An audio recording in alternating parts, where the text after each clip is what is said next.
Hi, welcome to Relish Books.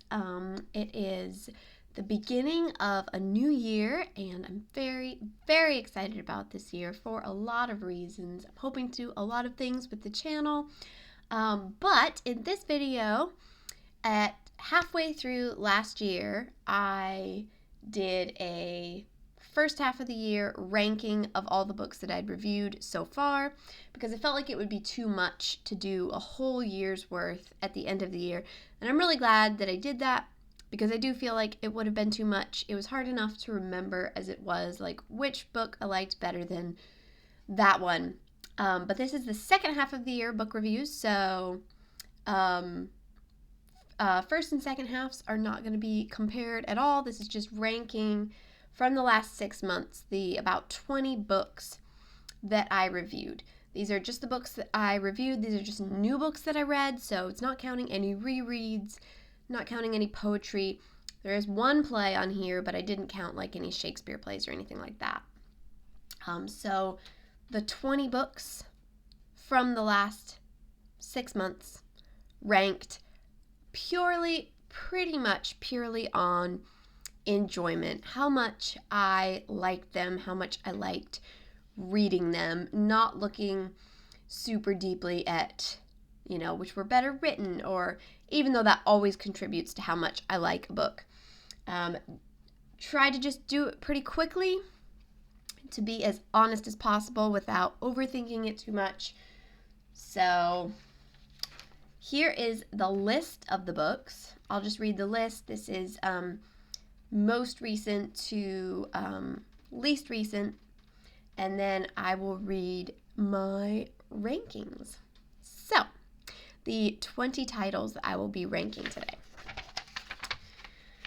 Cannery Row, Three Men in a Boat, Watership Down, Dune, Heart of Darkness, The Prince and the Pauper, Maisie Dobbs, For Whom the Bell Tolls, The Turn of the Screw, Lonesome Dove, Jonathan Strange and Mr. Norrell, The Remains of the Day, Of Mice and Men, A Doll's House, The Blue Castle, P.G. Wodehouse, Malice, Gift from the Sea, Silas Marner, and The Glass Blowers. I forgot to mention the P.G. Wodehouse books. I did a video where I kind of just reviewed them together. I read 3. It was Thank You, Jeeves, Stiff Upper Lip Jeeves, and Jeeves and the Tie That Binds, I think. But they were all so similar. Like, they tell different stories, but they're so similar in the way that they're structured and everything. I just lumped them all together in the review, and I'm lumping them together here because I think they can kind of all be counted as the same. So, to get on to the ranking, some of these I just had to put them down without thinking too hard. They were really difficult. Something that I love about this list is that I didn't hate any of these books. So the books on the bottom are not like, oh, that was the worst of the worst, except the one on the very bottom I really didn't like that much. But most of these I liked at least things about them. So just because they're low on the list, it's just compared to the others, I did really enjoy most of these books, at least in some way. So in 20th place, my least favorite was Maisie Dobbs. It was just a very mediocre mystery, in my opinion. They probably get better. It's a long series. I would imagine the writing gets better as they go. The characters probably develop a lot. I think I would enjoy it more if there was more interesting relationships, which there probably are later. But this first one, I thought it was really executed very poorly, and I didn't care about any of the characters. So, in place 19, The Prince and the Pauper. Mark Twain. Just really didn't like it very much. Classic story. There were there were some good things about it, but I didn't personally like it. In place 18, The Turn of the Screw. This one was difficult for me to rank because I was having a hard time remembering how I really felt reading it, but I didn't love it, so there you go. 17, The Remains of the Day. Probably would have liked this book more if I hadn't had high expectations. I had heard really good things about it, so I was expecting it to be really good, and I ended up not really liking it very much. Just did not like the tone of the main character. He's narrating it, and I didn't like him. Some of it was humorous, of course. You're supposed to read in between the lines of everything he's saying, and that's the fun part of the book. But yeah, I didn't really like it. 16, Three Men in a Boat. I did like a lot of parts of this book. There's a lot of funny stories. I just felt like it was too jumbled up. It was too, all these stories mishmashed together. I wanted more of the actual story of what was going on in their lives in the present instead of all this reminiscing. So that was my problem with it, but I did enjoy it. 15, For Whom the Bell Tolls, Ernest Hemingway. It was all right. Not my favorite. Writing was really amazing, also really difficult and tedious at times. He's an amazing writer. I'm not saying that the difficulty is necessarily a bad thing, but it is difficult. 14, Silas Marner, George Eliot. I ended up liking that one.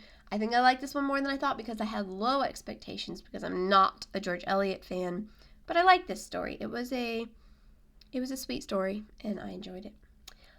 13, Malice by John Gwynne. I read that because it's the Faithful and the Fallen is my husband's favorite series, so the first one of that, did not like the writing. The story was pretty good. The characters are pretty good. It's very grand scale, very impressive as far as the world building and the culture building. 12 is where I put the Wodehouse books. It feels so weird for me to say Wodehouse, but I believe you guys who were telling me that that's how it should be pronounced, so I'm trying. 11, Heart of Darkness. Another one that I had trouble remembering when I was trying to rank it, but I know that I thought it was very interesting. I thought the writing was very interesting. Kind of just draws you in, even though you don't know exactly what's going on. I don't know everything that book was trying to say or mean, but it gripped me, and I liked it. So, 10, Of Mice and Men by John Steinbeck. Classic, very sad. Didn't necessarily enjoy it, but it is really good. 9, Dune. I feel like I should have put Dune lower. I loved the first part. It just drew me in a way that I was not expecting from a science fiction type of book. Yeah, it had me hooked from the start. I was like, what's going on? I need to know. I think as far as a science fiction book, as far as a book writing about other worlds, I think he did an amazing job. Some of the best world building and culture building that I've ever read. So that's why it's that high. 8, The Glassblowers, a Daphne du Maurier book. It's a family history, French Revolution time. It was really interesting and enjoyable. 7, Gift from the Sea, I believe. Gift from the Sea by Anne-Mara Lindbergh. I think this is the only nonfiction that I have on here. So I feel like it doesn't really count, but I did want to stick it in there because I loved it.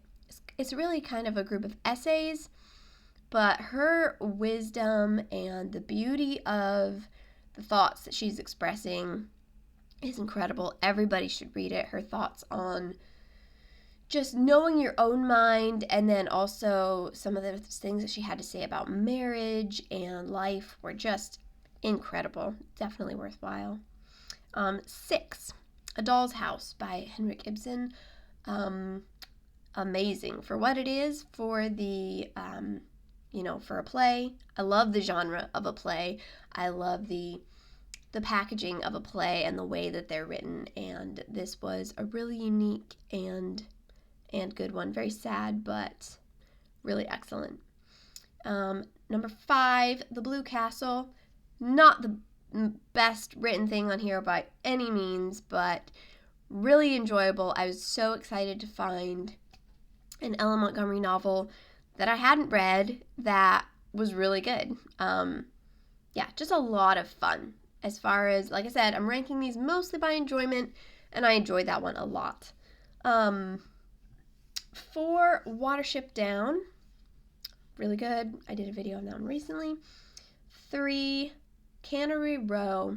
This might be recency bias a bit, but I thought it was amazing. Just the writing, the setting, the way that he just paints out these scenes using his words to create such poignant pictures. I loved it. Now, the final 2, number 2 and number 1, I had a hard time putting them where they are. I was like back and forth. I was like, I feel like this one should be in number 1, but I feel like, I don't know. So I went back and forth. What I ended up going with, though, was Lonesome Dove in number 2 and Jonathan Strange and Mr. Norrell in number 1. Not because I think Jonathan Strange is a better written book than Lonesome Dove. For the books that they are, the genres that they're in, Lonesome Dove is a better novel in execution. Jonathan Strange has a lot of issues as a novel. Technically, I think. It feels like this vast, sprawling experiment, but I loved it. Lonesome Dove was amazing for what it was, but like I said before, talking about this book, I feel hesitant just recommending it to people. It has a lot of, we could call moral issues. Writing's amazing. I loved the book. It was an experience, but just as far as enjoyment, Jonathan Strange and Mr. Norrell, I think, is the book that I read this year or in the second half of this year that I was the most excited about. You know, when you read something and you knew, or that you haven't read before, it's not that new, and you're so excited because you're like, there's actually something good in this genre. It was a fantasy that I felt was doing all the things that a fantasy needed to do. It was just a very exciting journey. I had some more dead spots. The opening was so strong. Then it went through a kind of a regression and then came back really strong. Like I said, there's a lot of issues with it, a lot of threads that are not really followed up, a lot of things that she could have done a lot more with. Yeah, it really does feel like this vast, living, growing experiment, but it was amazing, and it was so exciting and refreshing to read something like that from the fantasy genre. I would love to see. She is an author who, if she releases more stuff, I'm going to be excited about it. There are very few new books coming out that I'm excited about because most of my favorite authors are dead authors, so new releases don't usually interest me that much. But anything she puts out, I will read, even though I didn't like Piranesi that much. But Jonathan Strange and Mr. Norrell, really great. And that's my number 1 ranking for the 20 books over the last 6 months. Thanks so much for watching. I will see you next time. Bye.